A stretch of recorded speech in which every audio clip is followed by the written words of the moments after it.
S, next job ಅಂತ ಬಂದಾಗ, career ಅಂತ ಬಂದಾಗ ಹೇಗಿದೆ? ಕೆರಿಯರ್ ವಿಚಾರಕ್ಕೆ ಬಂದಾಗ ನಿಮಗೆ ಸಿಕ್ಕಾಪಟ್ಟೆ ಫೋಕಸ್ ಇದೆ ಕೆರಿಯರ್ ಮೇಲೆ. ಕರಿಯರ್ ಮೇಲೇ ಫೋಕಸ್ ಇರೋದಕ್ಕೆ ಈಗ ಕುಟುಂಬ ಜೀವನದಲ್ಲಿ ಎಚ್ಚರಿಕೆಯನ್ನು ತಗೊಳ್ಬೇಕಾಗಿದೆ. ನೀವು ತುಂಬ ಕಾನ್ಸಂಟ್ರೇಟ್ ಮಾಡಿ ಕೆಲಸವನ್ನು ಮಾಡ್ತಾ ಇದ್ದೀರಾ. ನೀವು ಮಾಡುವಂಥ ಕೆಲಸಕ್ಕೆ ಹಣ ಕೂಡ ಬರ್ತಿದೆ, ಬಟ್ ನಿಮಗೆ ಬರ್ತಾ ಇರೋ ಹಣದ ಕಡೆ ಕೂಡ ಗಮನ ಇಲ್ಲ.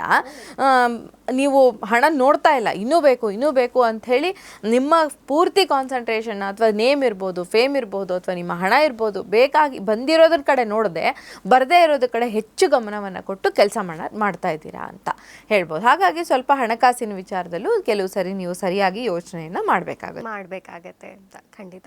ಸೊ ರೆಮಿಡಿ ಅಂತ ಬಂದರೆ ಸಿಂಹರಾಶಿಯವರಿಗೆ ಏನು ಈ ತಿಂಗಳು ನೀವು ಸಜೆಸ್ಟ್ ಮಾಡ್ತೀರಾ ಅಂತ? ಸಿಂಹರಾಶಿಯವರಿಗೆ ರೆಮಿಡಿ ಅಂತ ಬಂದಾಗ ನಾನು ಆರೋಗ್ಯಕ್ಕೆ ಸಂಬಂಧಿಸಿದ ಹಾಗೆ ಯಾವುದಾದ್ರೂ ವಿಷ್ಣುವಿನ ದೇವಸ್ಥಾನದಲ್ಲಿ ದೇವಸ್ಥಾನಕ್ಕೆ ಹೋಗಿ ಅಲ್ಲಿ ವಿಷ್ಣುವಿನ ದೇವಸ್ಥಾನವನ್ನು ಹೋಗಿ ದರ್ಶನ ಮಾಡ್ಕೊಂಡು ಬರೋದನ್ನು ಇಲ್ಲಿ ತುಂಬ ಮುಖ್ಯ ಅಂತ ಹೇಳ್ತೀನಿ. ಅದನ್ನು ಬಿಟ್ಟರೆ ಹೆಸರು ಕಾಳು ಮತ್ತು ಹಸಿರು ವಸ್ತ್ರವನ್ನು ದಾನ ಮಾಡೋದು ಕೂಡ ಇಲ್ಲಿ ತುಂಬ ಮುಖ್ಯ ಆಗುತ್ತೆ. ಓಕೆ, ಹಸಿರು ವಸ್ತ್ರದ ದಾನವನ್ನು